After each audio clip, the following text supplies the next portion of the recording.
Hello friends, आज मैं आपको 5 ऐसे टिप्स बताऊंगी जिससे आप अपने ब्लाउज की पाइपिंग एकदम परफेक्ट तरीके से लगा सकते हैं। ठीक है, तो ये हमारा ब्लाउज है जिस पे हम पाइपिंग लगाएंगे और ये हमारा कपड़ा है जिसको हम उरेब काटेंगे।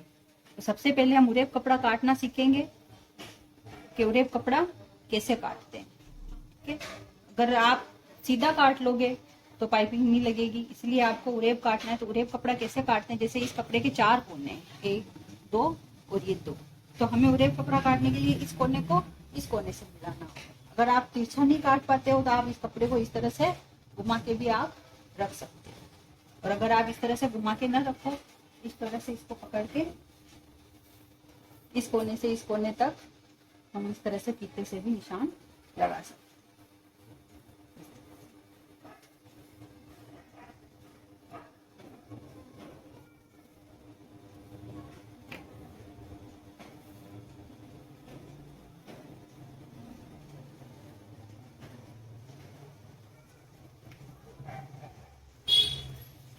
इस तरह से आपको तिरछी लाइन खींचनी है। तिरछी लाइन खींचने के बाद में अब हमें पट्टी कितने इंच की चौड़ी काटनी है, ये हमारी दूसरी पॉइंट है। पहले अपन उरेब कपड़ा काटना हमने सीख लिया। उरेब कपड़ा काटने के बाद में हम इसकी चौड़ाई पे निशान लगाएंगे। तो अगर आप डबल कपड़े की पाइपिंग लगा रहे हो तो आपको इसकी चौड़ाई लेनी है 1.5 इंच की, और अगर आप सिंगल कपड़े की पाइपिंग ले रहे हो तो आपको उसकी चौड़ाई लेनी है 1 इंच की। तो अपन पहले ब्लाउज पे डबल पाइपिंग सीखेंगे लगाना।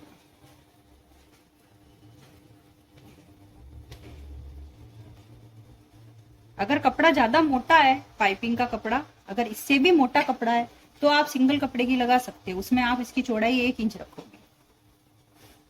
और हमारा ये कपड़ा इतना ज्यादा मोटा नहीं है, इसलिए हम डबल की पाइपिंग लगाएंगे। इस तरह से मैंने 1.5 इंच पे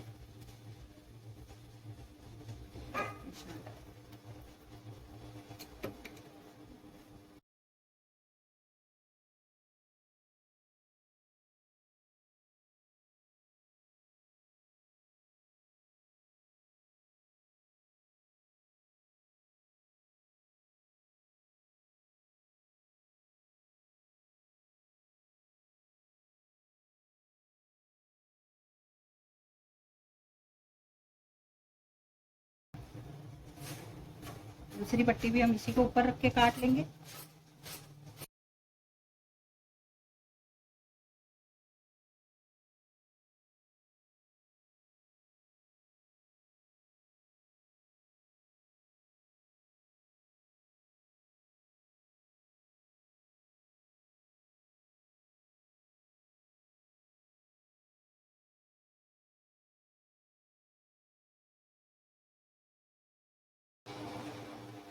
ये हमने इस तरह से उरेब पट्टी काट ली है। ठीक है, तो पहला पॉइंट मैंने ये बताया है कि हमें उरेब कपड़ा किस तरह काटना है, और दूसरा पॉइंट मैंने ये बताया है कि वो पट्टी की हमारी जो ये चौड़ाई है ये कितनी होनी चाहिए। तो वो डबल जब हम लेंगे, इसको इस तरह से फोल्ड में घुमाएंगे, इसलिए इस पट्टी की चौड़ाई मैंने 1.5 इंच ली है। और अगर आप सिंगल कपड़े की लगा रहे हो तो उसकी चौड़ाई आपको 1 इंच रखनी है। अब ये उरेब पट्टी हमने काट ली है। तो उरेब पट्टी काटने के बाद में अब हम इसका मुंह जोड़ेंगे। ठीक है, तो अब ये मुंह हमको बिल्कुल सही तरीके से जोड़ना है।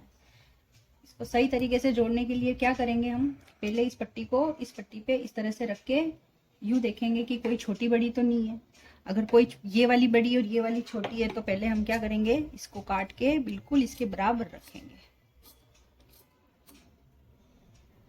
ये दोनों पट्टी का मुंह को हमको बिल्कुल इस तरह से बराबर काटना है। इस तरह से काटने के बाद में फिर इस पट्टी को हमें इधर रखना है और इस पट्टी को हमें इधर की तरफ रखना है। अब जितना मार्जिन हमने, जितना कपड़ा हमने इधर की तरफ छोड़ा है, उतना ही कपड़ा हमने इस पट्टी का इधर की तरफ छोड़ा है, और इस कॉर्नर से हमें मशीन चलाना शुरू करना है।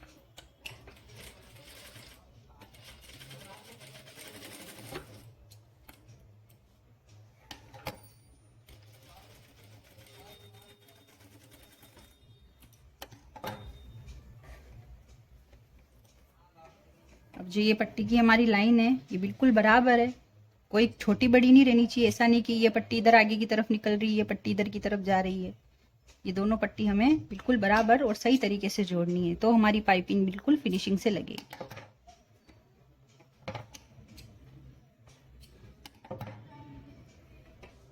अब ये मुंह जोड़ने के बाद में अब हम इसको ब्लाउज पे लगाना शुरू करेंगे। तो यहाँ से पहले इस पट्टी को हम स्ट्रेट काट लेंगे।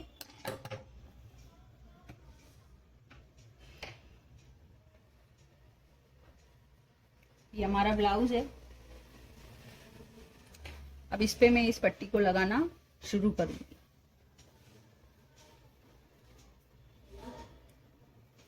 इस तरह से मैंने इस पट्टी को फोल्ड की है। फोल्ड करने के बाद में इस ब्लाउज से इतनी मैंने इस पट्टी को आगे रखा है और फिर यहाँ से मशीन चलाना हम शुरू करेंगे।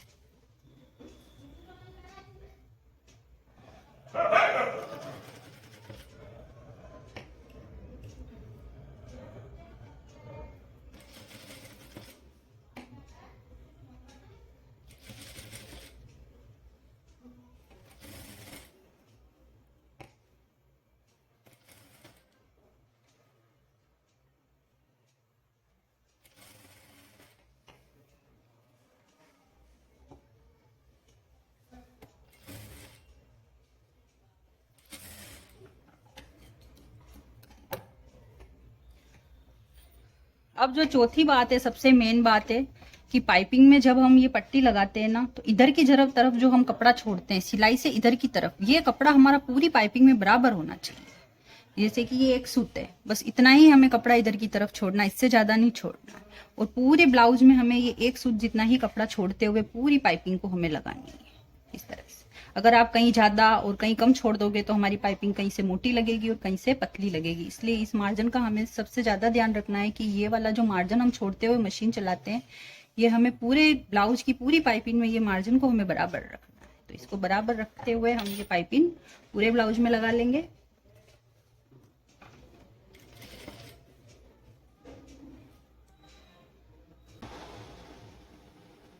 ये पूरी पट्टी ब्लाउज में लगा ली है मैंने। अब ये पट्टी लगाने के बाद में अगर आपकी पट्टी कहीं से ज्यादा और कहीं से कम भी लगी हो तो अपन क्या करेंगे, यहाँ पे कैंची से, जैसे यहाँ थोड़ी सी ज्यादा है तो इस जगह से मैंने कट करके कपड़े को काट लिया।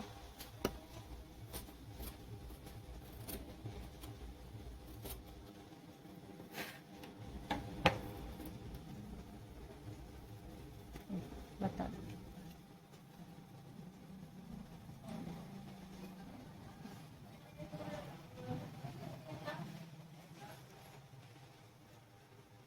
ये इस तरह से बस हमें यहाँ पे कपड़े को एक सूत जितना इधर की तरफ छोड़ना है। अब ये लगने के बाद में अब हम इसको फोल्ड करके लगाना शुरू करेंगे।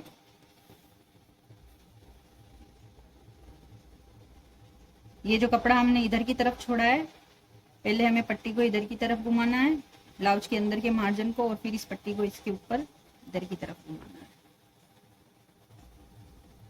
फिर इसको इधर।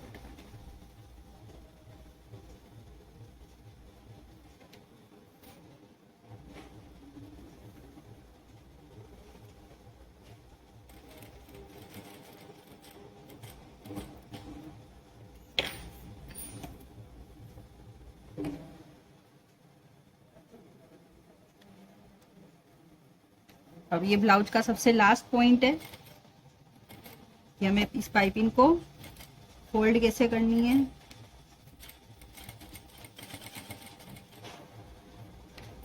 मैं बताती हूँ आपको।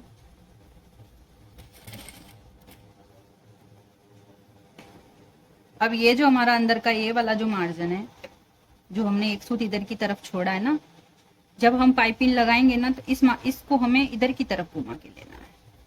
इधर की तरफ, अंदर की तरफ नहीं घुमाना है। इस पाइपिंग के को हमें अंदर की तरफ फोल्ड करना है इस तरह से। इधर की तरफ फोल्ड करते हुए हमें पाइपिंग को आगे बढ़ाना है।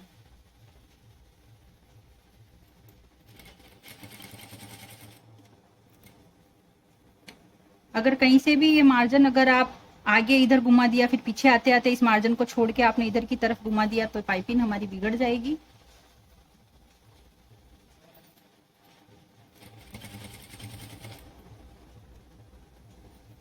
तरह से पाइपिंग के अंदर हाथ घुमा के मार्जिन को अंदर की तरफ फोल्ड करना है।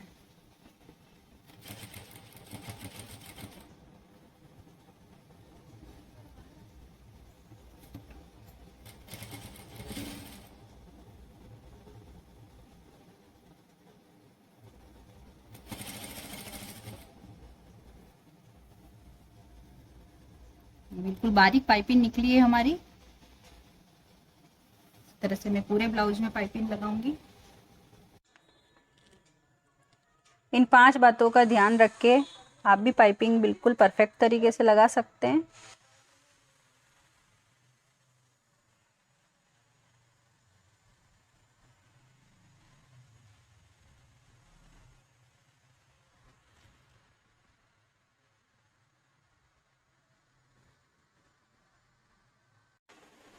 ये हमारी पाइपिंग बिल्कुल परफेक्ट तरीके से लग चुकी है।